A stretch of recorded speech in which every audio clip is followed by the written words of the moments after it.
en la parte 2 de esta clase vamos a ver más que nada la medición de la función renal aquí y enfermedad renal crónica. También vamos a incluir un poco de nefritis intersticial aguda, sobre todo en el contexto de aquí renal. ¿Ya? Bueno, sobre la medición de la función renal, los 4 conceptos clave que creo que son relevantes es por qué la creatinina es un bastante buen estimador de la velocidad de filtración glomerular, aunque tiene sus reparos. Es lo mejor que tenemos hasta ahora. También es importante saber en qué circunstancias hay una sobre y una subestimación de la velocidad de filtración glomerular. ¿Qué pasa cuando tengo esas situaciones como mido la FG? Ese es otro punto importante. Y el último punto es que en aquí la creatinina no es una medida confiable de la BFG porque es muy inestable. ¿Ya? Y hay otras eh, condiciones que son propias de los cuadros de aquí que pueden alterar la BFG y que no tengan que ver con la función del riñón en sí mismo. O más que la BFG, es mejor dicho los niveles de creatinina que estiman la BFG. ¿Ya? Así que con eso en mente, ¿qué es la creatinina? Es una sustancia que se secreta constantemente por el músculo. Y esa es la primera cualidad que la hace una buena estimadora de la función renal, porque es una sustancia que está en constante producción y no es que se secrete un par de veces al día y que si yo la mido en otro momento que no sea ese, va a estar baja. También es importante que filtra libremente y que no se reabsorbe y se secreta muy poquito, ¿ya? Entonces, eso es súper importante, que no haya una barrera como a nivel de la filtración y que no se reabsorba, como la glucosa, por ejemplo, que filtra libremente, pero se reabsorbe casi todo, o toda, si que estamos en condiciones sanas, ¿ya? Em, pero hay condiciones donde la creatinina no va a ser la mejor forma de medir la BFG. Recordemos que tienen una relación inversamente proporcional.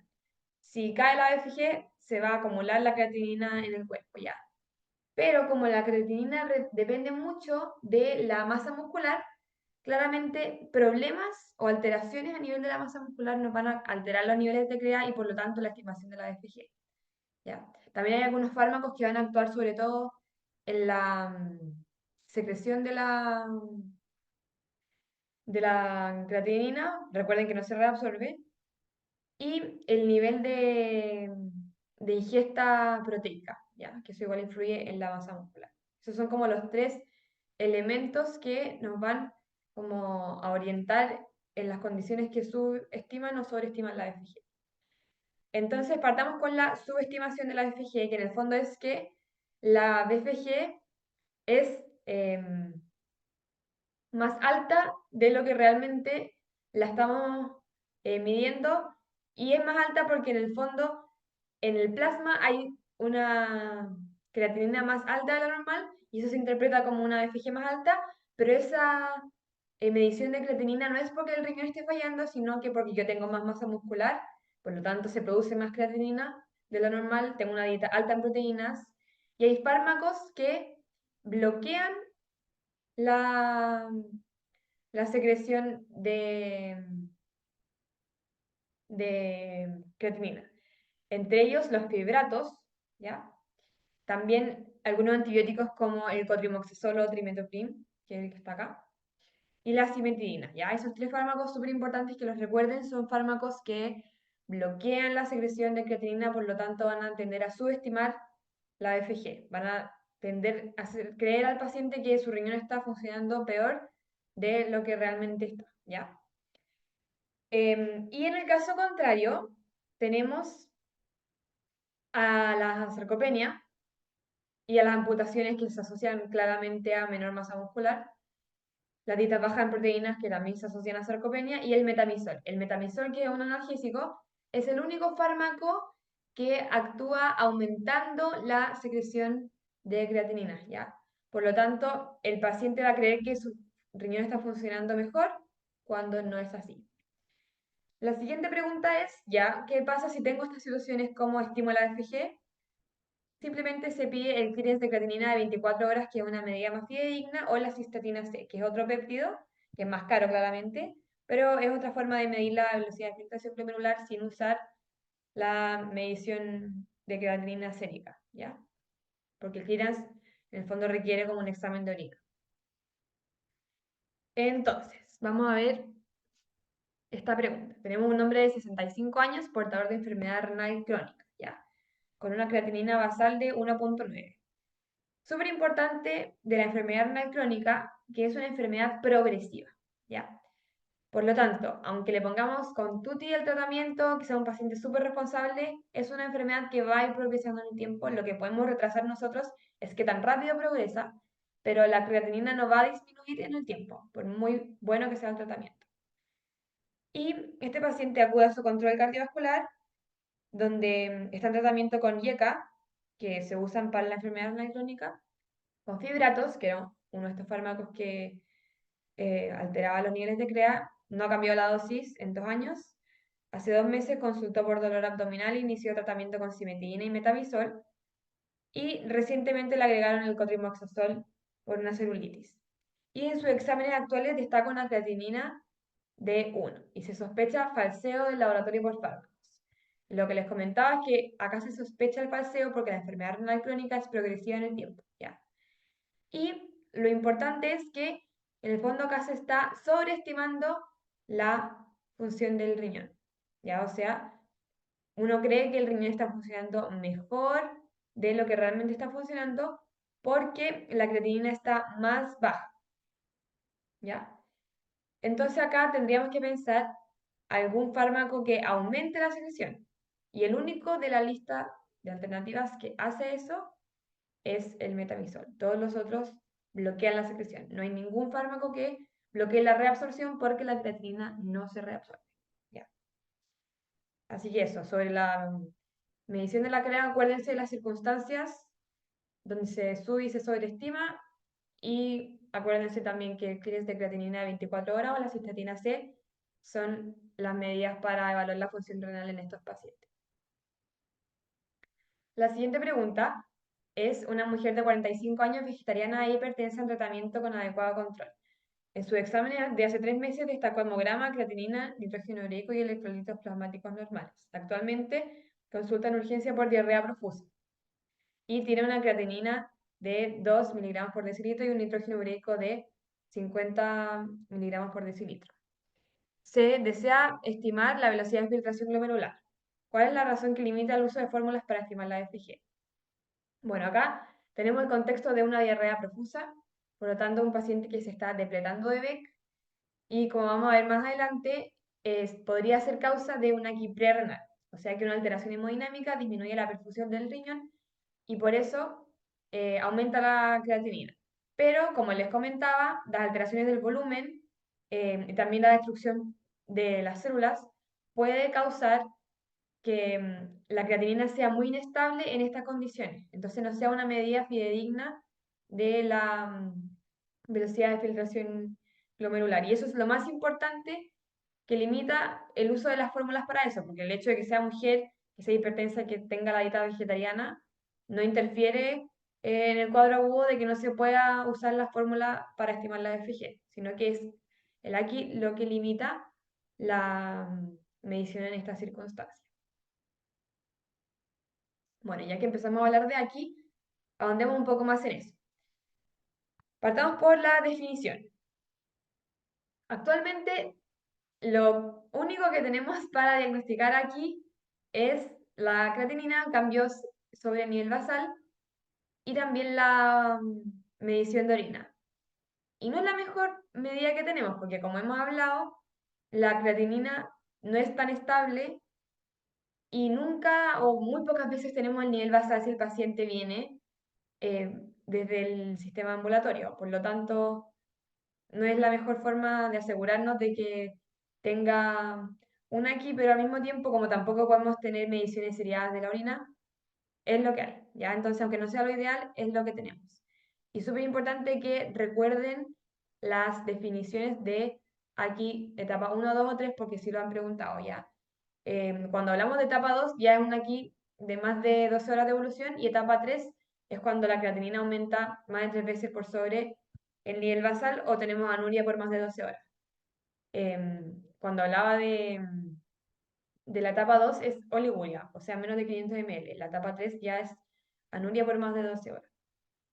Entonces aquí en esta pregunta, en el fondo, la paciente tenía oliguria por más de 12 horas y eso la hacía candidata para que fuera Cadigo 2, porque no tenía anuria y no tenía aumento de 3 veces sobre el nivel basal de la creatinina. Y cuando hablamos de aquí, conceptos importantes sobre el aquí es que muchas veces es multifactorial, ¿ya? Para efectos pedagógicos se dividen aquí prerrenal, renal y postrenal, pero muchas veces una misma etiología puede alterar la función del riñón en esas tres áreas, ¿ya? Entonces, esta clasificación es útil para poder como orientarse, pero en la práctica la mayoría de las veces es multifactorial. Y aquí tenemos un esquema que nos va a dividir los tipos de aquí en tres. Prerrenal es todo lo que ocurre antes del glomérulo en sí mismo, es decir, son alteraciones hemodinámicas, ¿ya? Entonces vamos a tener principalmente la hipovolemia, que puede ser por una hemorragia, que puede ser por vómitos, que puede ser por diarrea. Tenemos la sepsis, ¿ya? Que genera alteraciones como la vasodilatación. Recuerden que todo lo que genera vasodilatación eferente va a disminuir la velocidad de filtración glomerular y todo lo que genera vasoconstricción aferente también va a disminuir la velocidad de filtración glomerular. En ese contexto entonces tenemos todo lo que serían los fármacos, ¿ya? Los AINES y EGAIARA principal.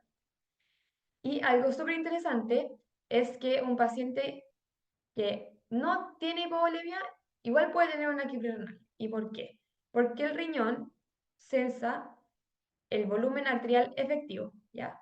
Entonces hay casos donde, claro, tenemos hipovolemia con disminución del volumen arterial efectivo, pero hay otros casos donde tenemos hipervolemia, es decir, que el paciente tiene edema, pero todo ese volumen está en las venas o está en espacios extracelulares que no son las arterias. Entonces, el riñón sensa que tiene poco volumen, porque el volumen arterial efectivo está disminuido, pero el volumen extracelular total está aumentado. Por eso podrían haber pacientes que teniendo edema, como en una insuficiencia cardíaca congestiva o en un daño hepático crónico, ambos descompensados claramente, pueden tener una renal sin tener hipovolemia. Y es muy importante que retengan ese concepto porque no todas las renales se resuelven con reposición de volumen, sino que con la optimización de la volemia del paciente, ¿ya? Si está hipervolémico y esa es la causa de por qué no está buena la perfusión del riñón, hay que sacarle exceso de agua. Después tenemos todo lo que es aquí renal, y ahí el daño está en el nefrón. Y ahí podemos tener las glomerulonefritis rápidamente progresivas, que las vamos a ver después cuando veamos síndromes glomerulares. También podemos tener daño directo a los túbulos, que puede ser asociado a antibióticos, principalmente la vancomicina o los aminoglucósidos. También tenemos los AINES, y ahí muchas veces es dosis independiente, ¿ya? El aquí renal asociado a AINES suele ser dosis dependiente, pero el efecto como nefrotóxico no se asocia mucho a la dosis. Y también tenemos los medios de contraste, sobre todo el yodo. Hay otras patologías como la vasculitis que alteran e inflaman los, los glomérulos. También en ese contexto la púrpura trombocitopénica trombótica o el CHU en el caso de la población pediátrica, ¿ya? Que son como esas dos enfermedades casi lo mismo, solo que una es más de niños y la otra es más de adultos. Y podemos tener la necrosis tubular aguda, que puede ser una progresión de la quibria renal, ¿ya? Entonces ahí vamos a ver un poco cómo diferenciar una quibria renal de una aquí que partió siendo prerrenal y se transformó a renal. Y por último, tenemos todo lo que es aquí postrenal por una obstrucción de la vía urinaria, que puede ser por litiasis, que ahí tiene que ser bilateral, o en un paciente monorreno, en el riñón que tiene funcional claramente. Pero lo más típico son las obstrucciones asociadas a tumores o la hiperplasia prostática benigna. Entonces, les había hablado de que una renal puede progresar a una necrosis tubular aguda, sobre todo en contextos de sepsis, ¿ya? Donde hay una hipovolemia, pero al mismo tiempo también puede haber asociado isquemia eventualmente por la hipoperfusión. Entonces, ¿cómo discriminamos? Si tenemos una renal, claramente la creatinina va a aumentar, pero la función de los túbulos está indemne. Por lo tanto, el túbulo debería ser capaz de reabsorber sodio, debería ser capaz de reabsorber urea, ¿ya? Y por eso, la fracción excretada de sodio y de urea es baja en la renal. Y la relación Buncrea es más de 20, ¿ya? Porque aproximadamente la creatinina normal es 1 y el BUN es 20. Entonces, una relación que tiene los túbulos indemnes, es decir, que la ADH funciona, que puede reabsorber agua y puede reabsorber urea, va a tender a aumentar más el nivel de nitrógeno ureico que el de creatinina y por lo tanto la relación entre estos dos va a ser mayor a 20. Pero cuando ya tenemos los túbulos dañados, no se va a poder reabsorber sodio, no se va a poder reabsorber urea, y por eso la relación BUN-CREA es menor a 20, porque sube la CREA y no podemos reabsorber la urea, que sería el nitrógeno ureico. Yo creo que esta es la más fácil para que puedan distinguirlo, porque para calcular las fracciones excretadas de sodio igual tienen que saber más datos que no creo que los den en un enunciado, y esto es más de fisiopato, pero la relación BUN-CREA es algo muy fácil de calcular. Y algo que también podrían ver en un examen de orina en un paciente con necrosis tubular aguda son los cilindros pardos, que al final es como que se destroza el túbulo y se puede ver que se eliminan en el examen de orina. Entonces, aquí lo más importante para que tengan en cuenta datos epidemiológicos, la causa más frecuente de aquí es la prerrenal asociada a sepsis, ¿ya? Casi todos los pacientes que están en unidades de paciente crítico y están sépticos van a tener aquí, ¿ya? Y algo también que es súper importante es que es barato hacer una ecografía para descartar una equiposis renal, por lo tanto, un paciente que llega con aquí al servicio de urgencia, no está de más hacerle una eco para poder descartar eso, o ir a buscarlo de forma dirigida, dado que recuerden que una aquí puede ser multifactorial, ¿ya? Y sobre el manejo del aquí, la verdad es que para todo el daño que hay, las medidas son bien pobres. Lo más importante es tratar de encontrar la causa y corregirla. Hacer una monitorización seriada de la creatinina para ver si el paciente está respondiendo o no, y de la diuresis también. Claramente evitar los fármacos nefrotóxicos, sobre todo algunos antibióticos o AINES, pero eso que no vaya al desmedro del cuidado del paciente. ¿A qué me refiero con esto? Si el paciente tiene una infección que requiere uso de vancomicina y está con aquí, pero si no le doy la vancomicina se va a morir el paciente, claramente hay que darle la vancomicina igual y tratar de cuidar el riñón de otras maneras. Y algo claramente relevante es optimizar la hemodinamia, sobre todo en el aquí prerrenal, donde ahí les comentaba que no todo el aquí prerrenal se soluciona con aportar volumen, porque hay aquí prerrenales que se asocian a hipervolemia, ¿ya? Y por último, algo importante en aquí es que hay que considerar medidas de terapia de reemplazo renal si es que el paciente desarrolla la hipercalemia refractaria, acidosis metabólica refractaria o por una elevación excesiva del BUN, comienza con una encefalopatía urémica o una pericarditis urémica, ¿ya?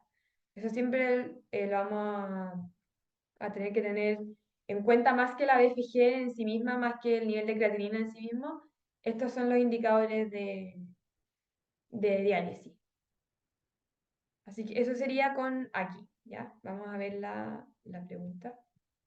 Tenemos una mujer de 25 años sana, que tiene una historia de 3 días de diarrea acuosa. Entonces, con esos dos datos, o más que nada el dato de la diarrea, si es una pregunta que le está hablando de, de aquí, que todas estas alternativas hablan de aquí, tienen que pensar sí o sí en aqueopsia renal o en una necrosis tubular aguda, porque esas son las dos posibles etiologías de aquí que se asocian a la diarrea, ¿ya? porque la nefritis intersticial aguda lo vamos a ver más adelante, pero principalmente se asocia al uso de fármacos nefrotóxicos, y la glomerulonefritis aguda, que también la vamos a ver después, está en contexto de síndrome nefrítico. ¿Ya? Y acá lo único importante era que tenía la creatinina elevada y el BUN elevado. ¿Ya? Eso es importante porque nos permitía calcular la relación BUN-CREA.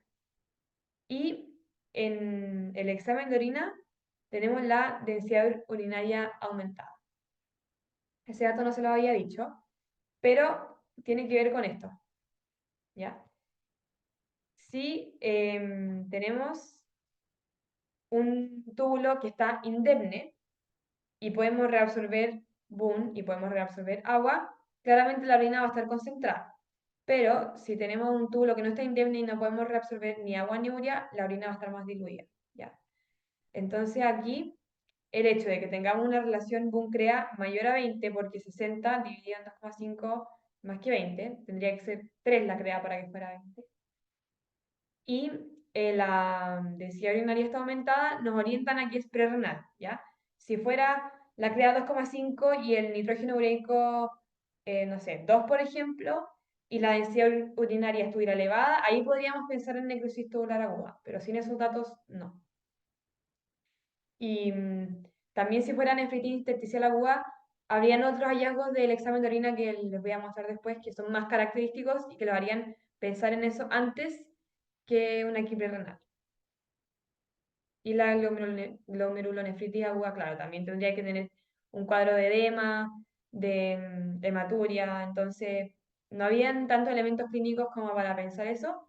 Y en un caso de hipovolemia sí o sí teníamos que pensar o en la A o en la B, y ahí los datos del laboratorio nos ayudaban a discriminar esas dos.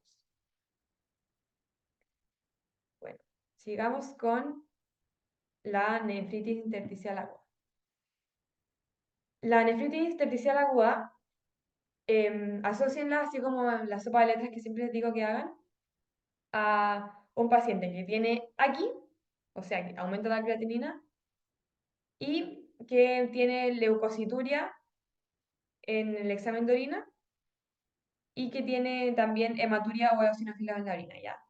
Y si aparte les dan el dato que tenía asociado el consumo de AINES o de algún antibiótico, y que tenía fiebre, exantema, que es como un rash, y eosinofilia en el plasma, como examen de sangre, eso es como la triada típica de la nefritis intersticial aguda inducida por fármaco, ¿ya?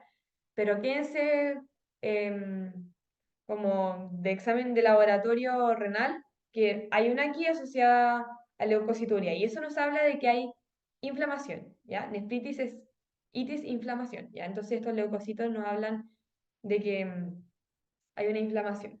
Y probablemente van a ser polimorfos nucleares si es que es una nefritis aguda. ¿Ya? Bueno, entonces acá tenemos este hombre joven, y eso nos haría pensar que no tendría por qué tener un problema renal si es que no tiene otros antecedentes, pero que estuvo en tratamiento con amoxicilina e ibuprofeno, que son dos fármacos muy nefrotóxicos, porque tuvo una amigdalitis. Y después comienza con el compromiso del estado general y las altralgias, ¿ya? Entonces tenemos el antecedente de los fármacos y que comienza con este cuadro que podría haber tenido además fiebre y el exantema. Y ya con esos dos antecedentes tenemos que pensar en que el daño al riñón es causado por los fármacos. Y lo vemos aquí que tiene un aumento de la creatinina grosero, ya está en 2, y tiene el nitrógeno ureico bastante bajo, ¿ya? Si hacemos esta división nos da que 10 dividido en 2 es 5, por lo tanto es una aquí renal, no prerrenal. Y lo más importante también, si veíamos el examen de orina, es que había leucocitos, también había levemente hematuria, pero no había eosinófilos. Ya los eosinófilos no son patognomónicos de la nefritis intersticial aguda, pero sí o sí tienen que haber leucocitos. ¿Y qué hacemos en este caso? Por un lado tenemos que suspender los fármacos nefrotóxicos y después iniciar corticoides, ¿ya? Pero lo primero que hay que hacer es suspender el fármaco nefrotóxico antes de iniciar los corticoides. Por lo tanto, la A vendría después perdón, la A vendría antes que la D. ¿Ya? Así que eso, si ven un paciente con aquí, consumo de fármacos y compromiso del estado general, piensen en la nefritis intersticial aguda. Y lo último que vamos a ver en este pedacito es la enfermedad renal crónica. ¿Qué es la enfermedad renal crónica? Es una alteración de la estructura o de la función del riñón que persiste por más de 3 meses.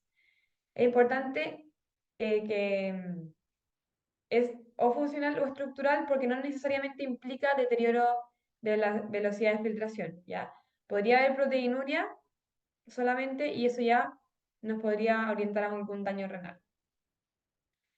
Y eso se puede como desglosar en que yo tenga una BFG menor a 60 por más de 3 meses o que yo tenga una ecografía compatible con daño renal crónico, ¿ya? Y ahí no necesariamente tiene que ser una ecografía y después 3 meses otra ecografía, porque ya los hallazgos ecográficos nos hablan de que han pasado más de 3 meses. Entonces, acá tenemos un poco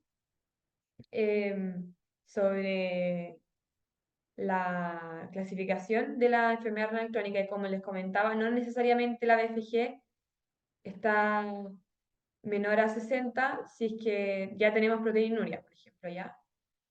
Pero si tengo una BFG menor a 60 por más de 3 meses o una ecografía compatible, y con ecografía compatible me refiero a riñones atrofiados y a riñones que tienen pérdida de la diferenciación corticomedular. Esas son como las dos características principales de la ecografía renal que nos orientan a que ya es una enfermedad renal crónica. Así que después de ver la definición, bueno, acá también están como las subetapas. Recuerden que la 3B es menor de 45, porque sobre 3B ya es como manejo especialista. Lo otro se ve en APS por el médico general.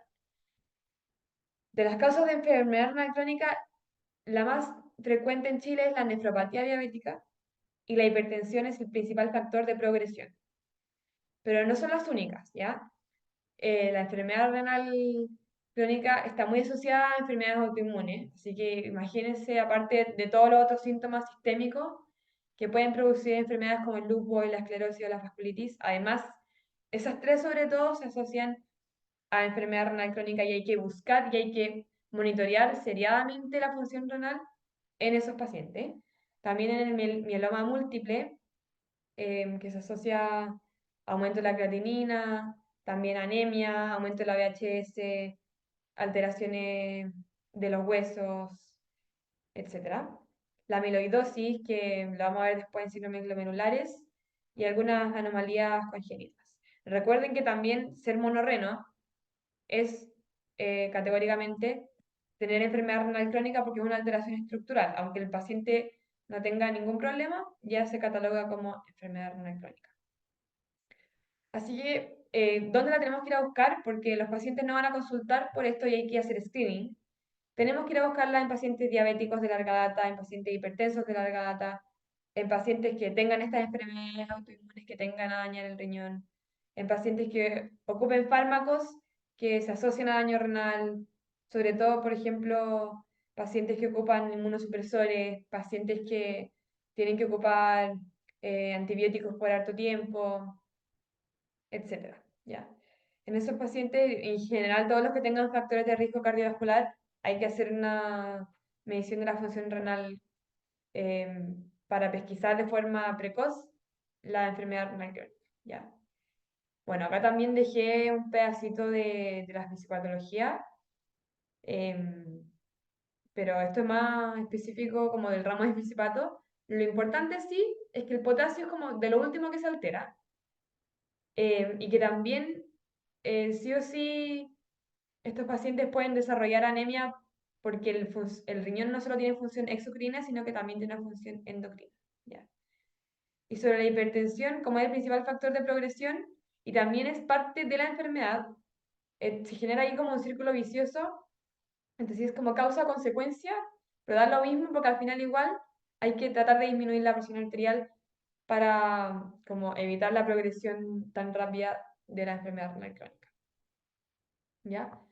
Entonces, idealmente hay que hacer screening y el screening se hace con relación albúmina-CREA. ¿Ya?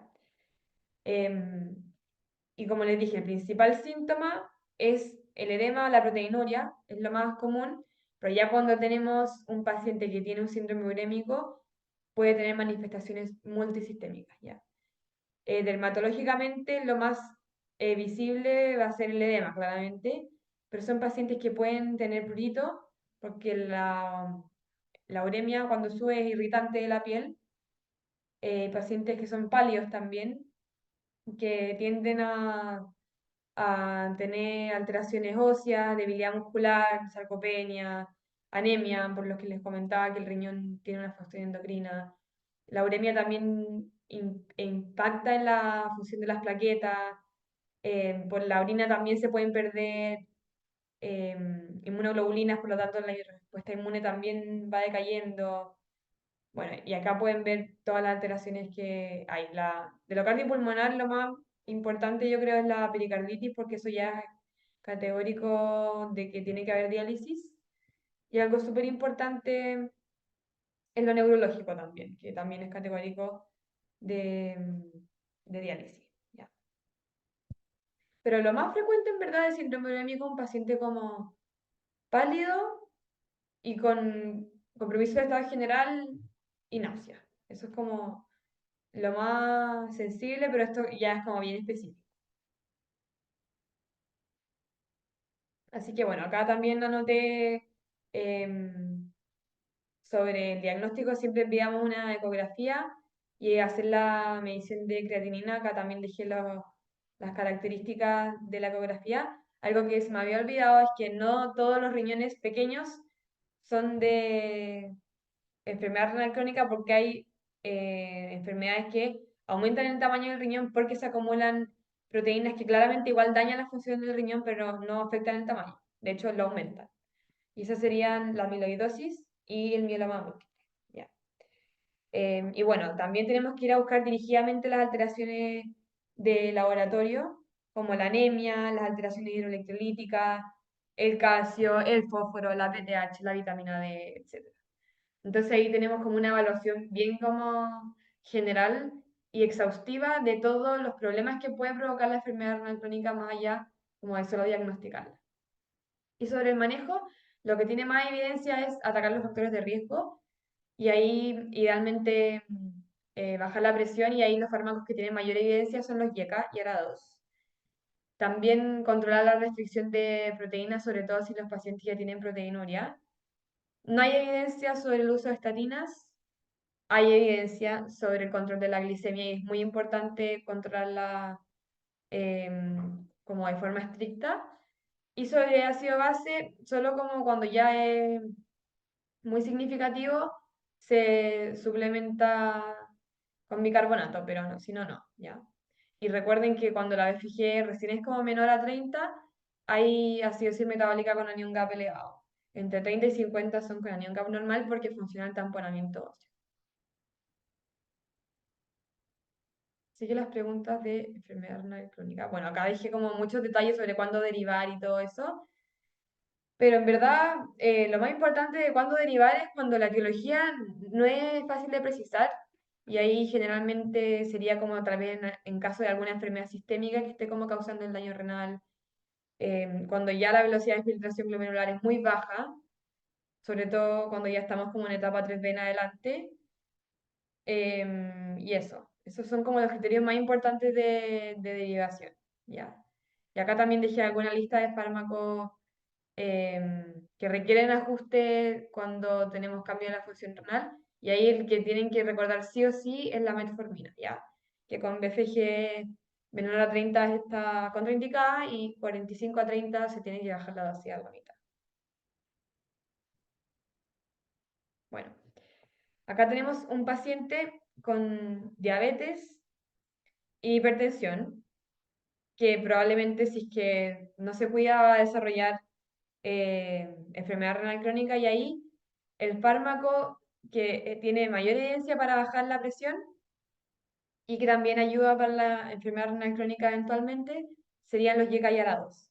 Un fármaco que ayuda para la diabetes y para la enfermedad renal crónica son los inhibidores del SGLT2, ya. La empaglifosina y todos los que terminan como en glifosina.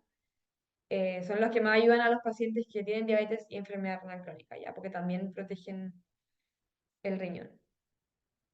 Y la otra pregunta, una mujer de 55 años con antecedentes de hipertensión arterial y diabetes se diagnostica enfermedad renal crónica etapa 3A y se inicia tratamiento con losartán. En el siguiente control, la creatinina subió a 1,35. Que haya subido eso no es tan alto.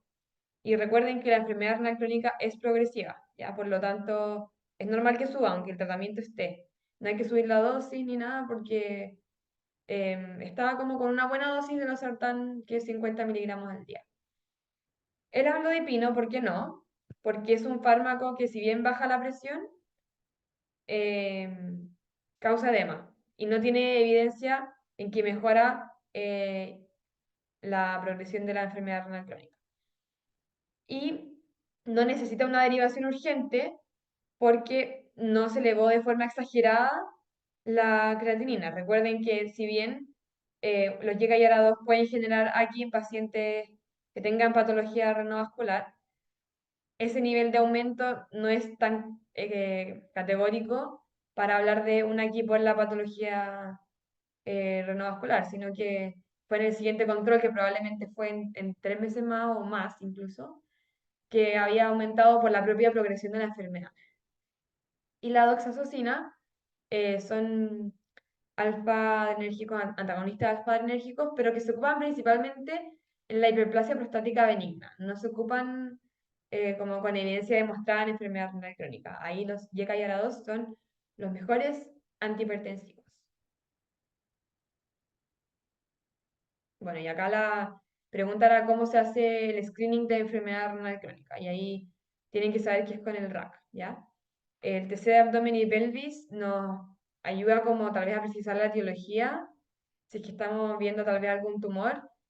Y la B y la C son buenos estimadores de la función renal cuando la relación aislada de PUN-CREA no nos sirve, ¿ya? Pero en un paciente que no tiene ningún motivo para sospechar de que la medición de creatinina no es confiable, que son los que vimos antes, el screening se hace con la relación albúmina-CREA aislada.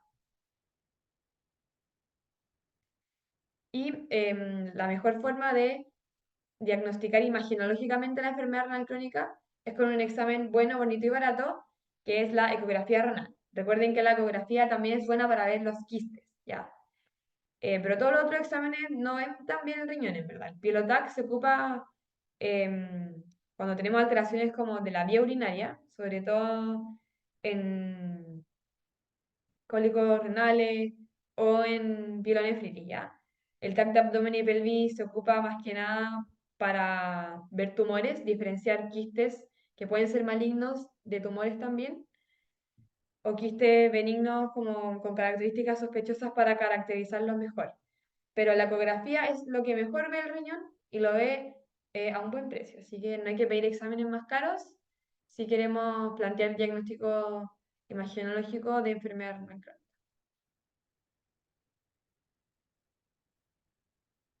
Así que eso sería la segunda parte.